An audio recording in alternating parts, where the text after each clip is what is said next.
Hello everyone, I am Dr. Rajeshwari Moganty, Professor from the Department of Biochemistry, All India Institute of Medical Sciences, New Delhi. Now this course is on PG Pathshala Biophysics. Paper is 3 on thermodynamics of living systems and bioenergetics. And this module is about the first law of thermodynamics. Now before we do the first law of thermodynamics and its importance, I would like to tell you that the thermodynamics is a study of pattern of energy change, where thermo means energy and dynamics means patterns of change. Therefore, it mainly deals with the changes in the energy and the stability of the molecules and the directionality of the change. So, basically the first law of thermodynamics is the application of the conservation of energy principle to heat and thermodynamic processes. In the universe, we know that energy exists in various forms of energy, like as internal energy, kinetic energy, potential energy, mechanical energy, heat energy, chemical energy, electrical energy, so many forms of energy. So basically these forms of energy have the ability to bring about the change or to do the work. For example, you take a ball resting on the window or any table. Then it is at a certain height. If the ball rests on the edge and then the potential energy, the ball is having the potential energy. But if you just give a push and then when the ball drops, then the ball is coming down with the kinetic energy. What does it mean? That means the potential energy which was earlier static now is converted into kinetic energy while it is coming down. Therefore, this conversion of the energy can take place. For example, conversion of the chemical energy, electrical energy to one type of energy to another. So basically the first law of thermodynamics says that only that in thermodynamics that systems cannot be, new energy cannot be created or destroyed, but it can only change from one form to another. So when you talk about energy, E, total energy of a system, that can be internal energy E, kinetic energy E, potential energy, then mechanical energy, electrical energy, and all those things together it becomes a total energy. Therefore, the system and the surrounding in a thermodynamic analysis, the system is in the subject of the investigation, and there is a boundary, that is closed surface surrounding a system through which energy and mass can enter or leave the system. So everything external to the system can be transferred into the surroundings. So what does that mean? That you have these two sorts of systems, which is called can be closed system if it doesn't exchange the energy, and other one is an open system where you can exchange energy to the surroundings. So that is what has been shown to you in the picture, and that first one is in the form of heat and radiation, and in the other it is the movement of the molecules across the boundary between the system and its surroundings. So this is also been shown to you. So with that of a little bit of introduction, now I would like to lay out the objectives of this topic, that is the first law of thermodynamics. So with that introduction, the objectives laid in this module are: what is it, the first law of thermodynamics, and what is its importance. The second learning objective is that you should be able to define the first law, that is, the total energy is conserved for any thermodynamic system and energy cannot be created or destroyed. It can only be changed from one form to another. This is the first law. When you say define, it means that you also should be able to explain. Now the third objective is to know the terminology and define heat, work, thermal efficiency, and the difference between various forms of energy. Now the fourth objective is to understand the directionality, or also can call as tendency of physical and chemical changes. The next one is to know how to estimate the potential for thermomechanical energy conversion, and lastly you should be able to explain the pressure volume curve or the PV curve. So of course I have introduced you to the surroundings and the closed and open system, but the two type of exchanges can also occur between the system. That is, one is the energy exchange, that is a heat or radiation, or the matter exchange, movement of molecules across the boundary. So that is of course there, that the movement of the matter from one system to another system. Based on this type of exchanges, three types of systems we can actually define. Open and closed systems we already know, but there is also called an isolated system. That means no exchange of matter or energy can also be possible, although isolated system is not common, but it can be there, it can exist. The total energy of a system before the process has taken place is called the initial state. Now, while the total energy of a system after the process has occurred, whether it could be a chemical reaction, whether it could be a mixing or any kind of equilibrium that is reached, then it is called the final state. Now, so you have to remember initial state, final state and equilibrium state. The equilibrium state is that condition in which no change, no further change is occurring within the system or between the system and its surroundings. So, these are the three states of the energy, that is the initial, final and equilibrium. Thermodynamic processes therefore also can be two types. One is a reversible and the other one is irreversible. Reversible happens slowly enough to be reversed, but irreversible cannot be reversed. Now, for example, I will tell you, reversible process is a process when you can add the, if you take an exchange between the two membrane and then if you remove the salt can also be passed from one side to another depending on the concentration gradient. But a reversible process is, for example, a boiling an egg. That is an irreversible process, because once a boiled egg is there, it cannot go to the original state. So, a system can be reversible or irreversible. Therefore, the first law we can say that energy can be exchanged between the system and surroundings, but the total energy of the system plus surroundings, that is the total energy, is a constant, and therefore energy of the universe remains a constant. Therefore, what actually we are trying to say in another terms or in a simplest term, the first law thermodynamics says energy is conserved, to put it in a very, very simple words. Now, heat and work, these are the two terms we learnt. Heat and work changes. How does it happen? The energy of a system will change if the heat is transferred to or from the system, or work is done by the system. So, these are the two terms. So, if the work is done by the system also, so heat and work are changing, that there are always changes in the system.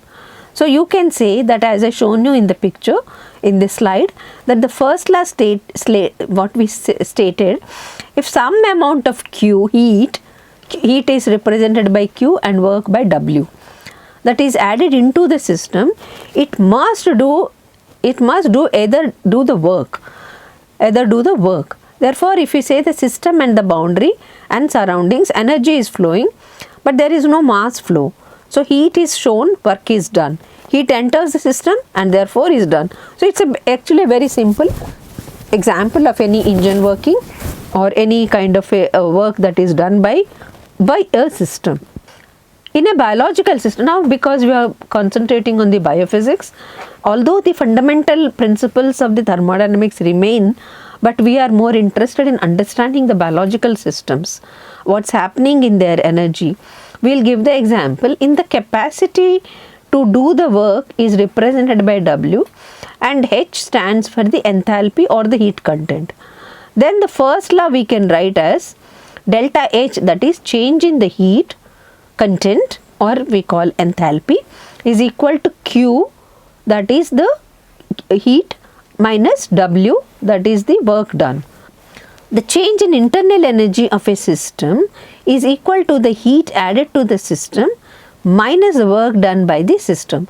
So, this is actually delta H is a change in the internal energy of the system equal to the heat added to the system, that is Q, and minus the work done by the system, Q minus W. It's a very simple equation, nevertheless it's very important. Now here we are just showing the same.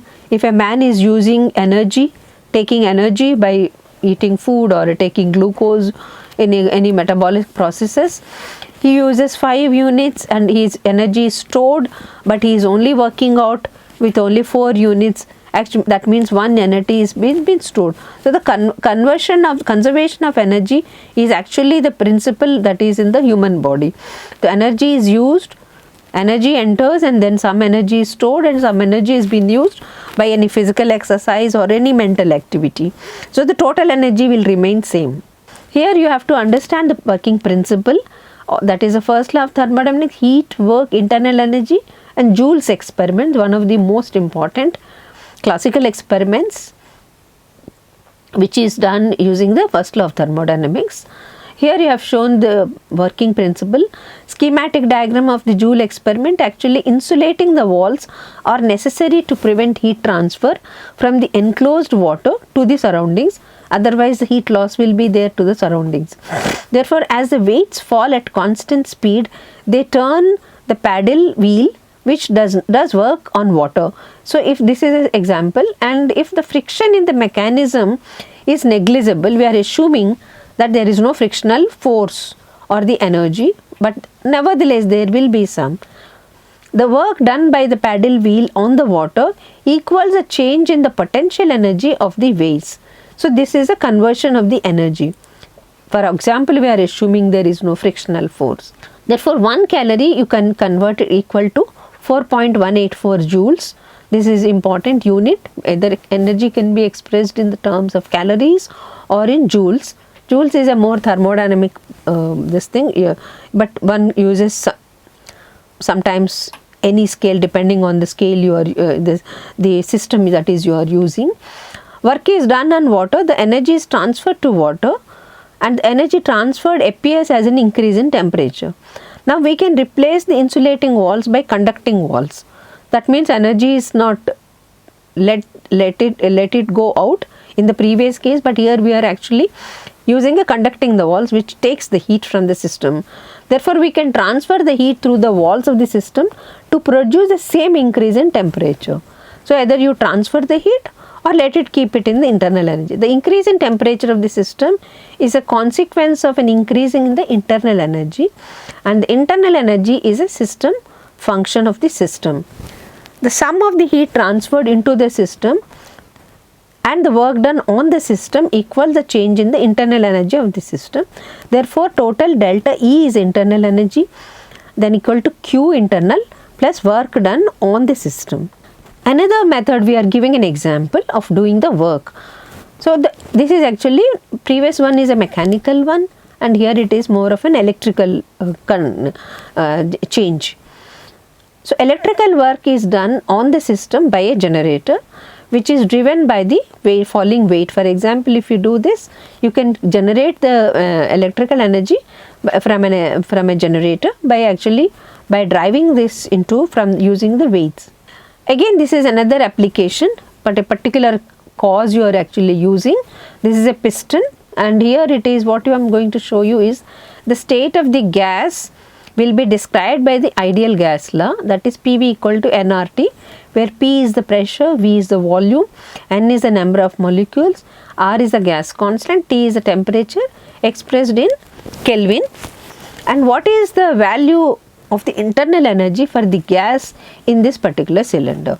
Now if you look at it, first law, delta E equal to internal energy, we just talked about in the previous slide, Q internal energy plus W work done. Now this also can be written as dE, that is small d, E internal energy equal to delta into Q internal energy plus delta into work done. Therefore, that can be written as quasi-static processes. This is a type of process actually where the gas moves through the series of equilibrium states. So each one can be added up, number of them. Then we can apply the gas law, that is ideal gas law.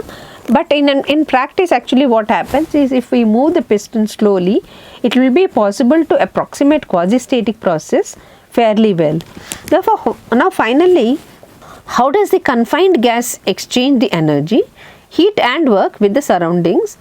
Now also you can ask, how can we calculate? How can we calculate the energy, heat or work transferred or work added or subtracted to the system?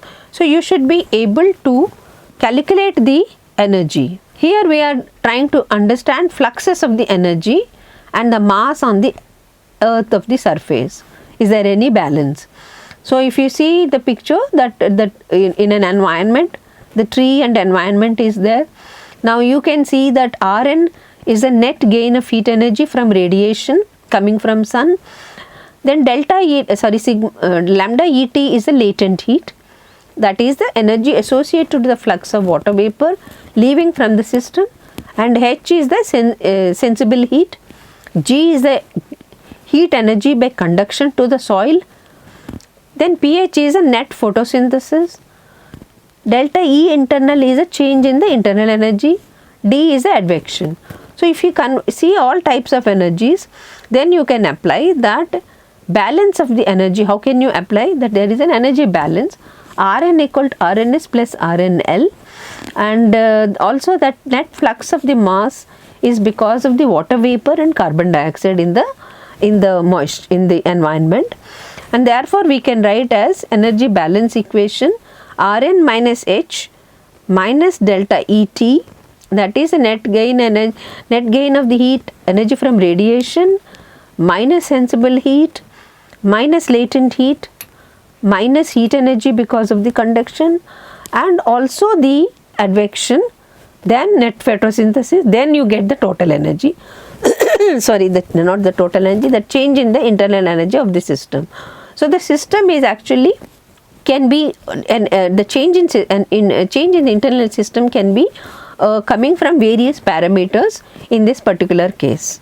So this is an example to make you appreciate that energy balance and calculation of the internal energy of any system. Again, one more application, that is a gas is confined in a cylinder with a movable piston.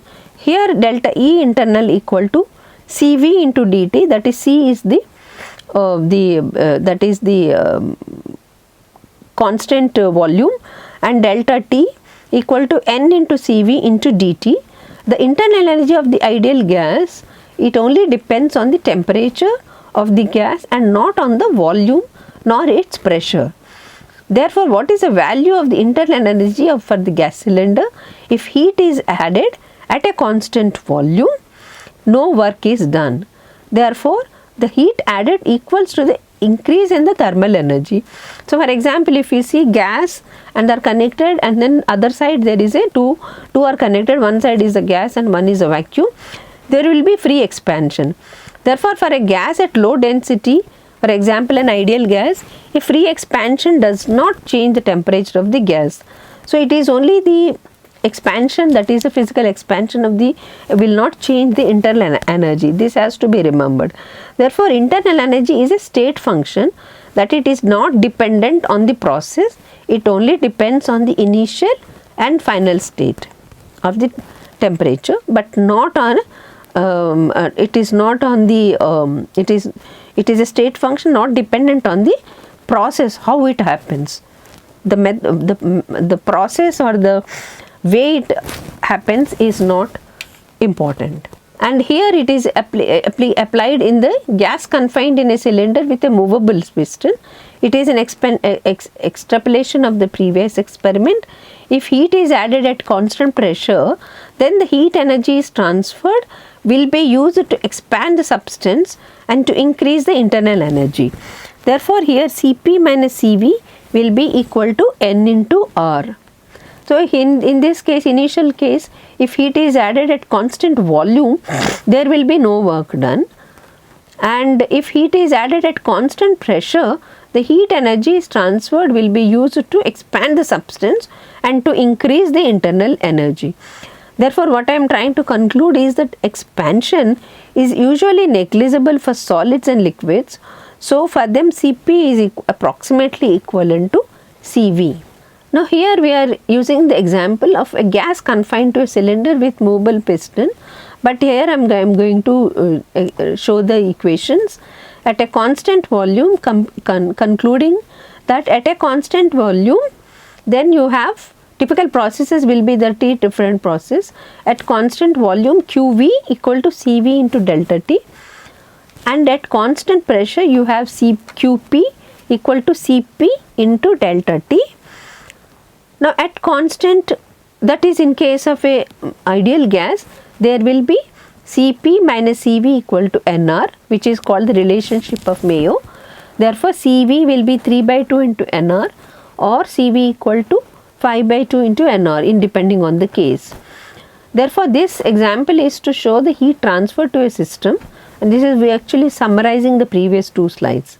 For solids and liquids, as expansion at constant pressure is usually negligible, then we call it as Cp equal to or approximately equal to Cv. An adiabatic process, what is an adiabatic process? Process in which no heat flow occurs into or out of the system is called an adiabatic process. Such a process can occur when the system is extremely well insulated or when the process happens very quickly. Here again we are trying to see that if work is done on the system, that is W on, is the energy transferred as a work of the system. Therefore work done on the gas is an expansion, and when this energy is added to the system, its value will be positive. So this is a PV diagram. Constant pressure W on gas will be integral of V1 to V2 PdV equal to P into V1 minus V2. If 5 liter of an ideal gas at a pressure of 2 atmosphere is cooled so that it contracts at constant pressure until its volume is 3 liters, now you can tell me what will be the work done on the gas. Now this will come out to be, if you use this equation P1 V1 equal to P2 V2, then it will come to 405.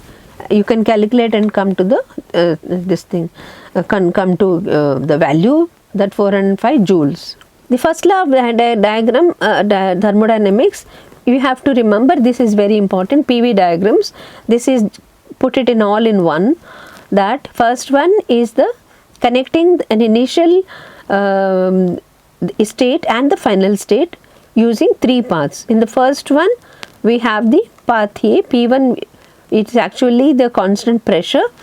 The second one is the constant volume, and third one is the constant temperature. So in the first one we call it as a adiabatic constant volume. Third one is the isothermal state, which is the temperature is constant. Look at the pressure volume relationship, that in case there is the internal energy with W1 gas equal to P into V1 minus V2, whereas constant volume there is PdV equal to 0, whereas in the constant temperature then it will be minus nRT into ln V2 by V1, that is the volume 2 by the volume 1. Now here the biatomic ideal gas undergoes a cycle starting at the 0.2 atmosphere at 1 liter, and then process A to B is an expansion at a constant pressure until the volume 2.5 liter, after which it is cooled at a constant volume until its pressure is 1 atmosphere. It is then compressed at constant pressure until the volume is again 1 liter, after which it is heated at constant volume until it is back to its original state. Now what you have to do is to find the work done, that is heat and change in the internal energy in each process, and also the total work done on the gas and the total heat added to it during the cycle.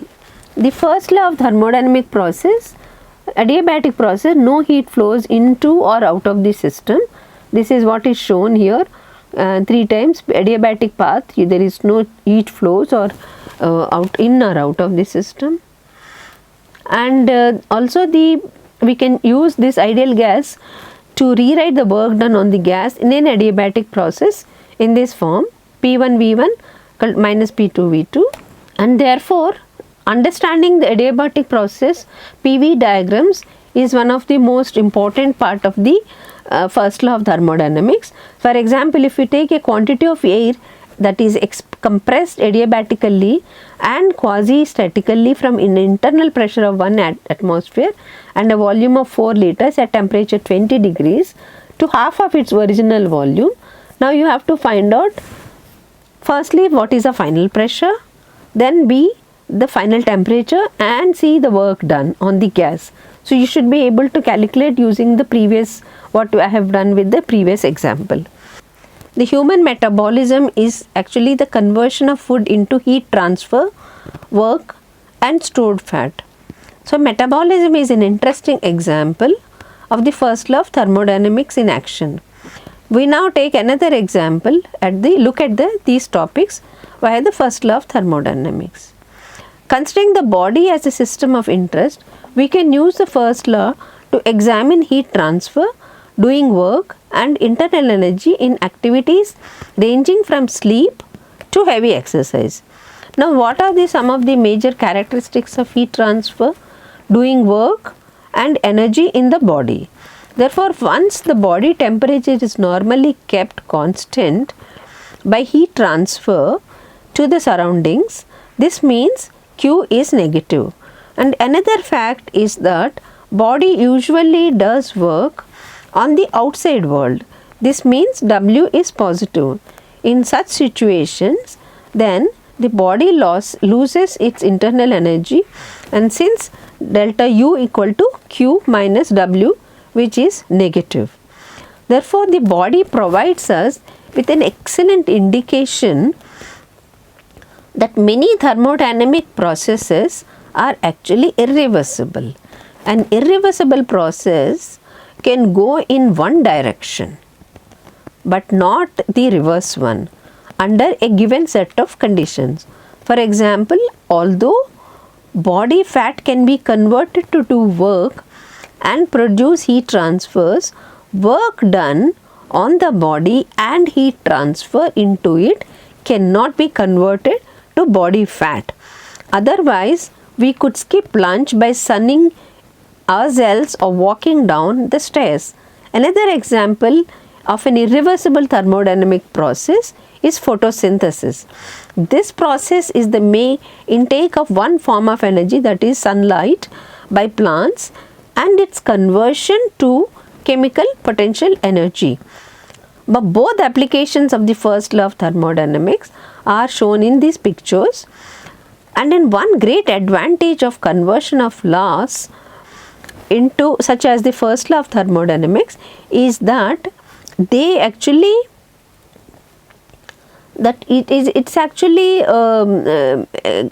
accurately actually describes the beginning and ending points of the complex process. Such metabolism and photosynthesis without regard to the complications in between, that means delta U equal to Q minus W plus food energy in the body.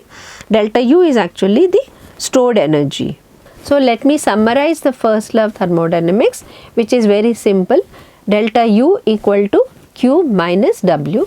Now where delta U is actually change in the internal energy of the system, Q is the net heat transfer, that is the sum of all heat transfers into and out of the system. Now W is the size of the net work done, how much work has been done, the sum of all the work done on or by the system. So both Q and W are actually energy in transit, and only delta U actually represents the independent quantity capable of being stored. The examples I have given, the body and then temperature, body storing energy, and therefore the metabolism of the living organisms, photosynthesis of plants is actually a very good example, specialized types of heat transfers, doing work and internal energy systems. So with this, I hope you understand and appreciate the importance of first law and its applications in biological systems. And now we will see the second law in the next module. Thank you.